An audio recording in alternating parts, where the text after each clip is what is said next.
প্রযুক্তির জগতে এবার এক অবিশ্বাস্য খবর নিয়ে আলোচনায় এসেছে আলবেনিয়া।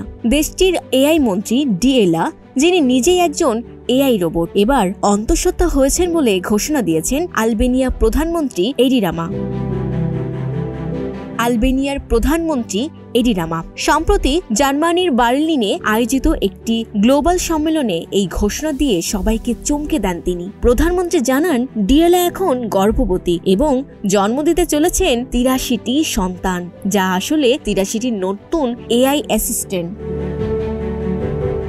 প্রধানমন্ত্রীর ভাষায়, আমরা ডিএলার সঙ্গে সর্বোচ্চ স্তরের পরীক্ষা নিরীক্ষা করেছি। এর ফলে সে এখন ৮৩টি নতুন এআই অ্যাসিস্ট্যান্টের জন্ম দিচ্ছে, যারা আমাদের সংসদ সদস্যদের কাজে সহায়তা করবে। এই ৮৩টি এআই সহযোগী মূলত আলবেনিয়ার সংসদের প্রত্যেক সাংসদের জন্য একজন করে ভার্চুয়াল সহকারী হিসেবে কাজ করবে। তারা সংসদের কার্যক্রম রেকর্ড রাখবে, আলোচনার সারসংক্ষেপ তৈরি করবে এবং সাংসদের পরামর্শ দেবে কোন ইস্যুতে কিভাবে প্রতিক্রিয়া জানাতে হবে।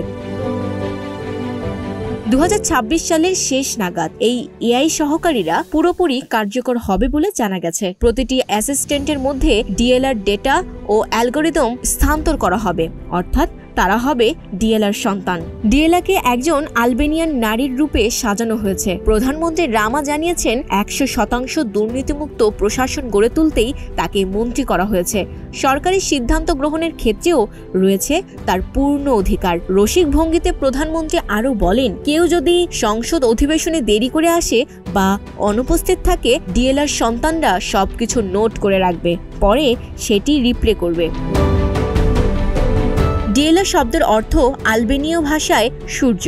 আলবেনিয়ার এই উদ্যোগ প্রযুক্তি ও প্রশাসনের সংমিশ্রণে বিশ্বে এক অভিনব উদাহরণ তৈরি করেছে।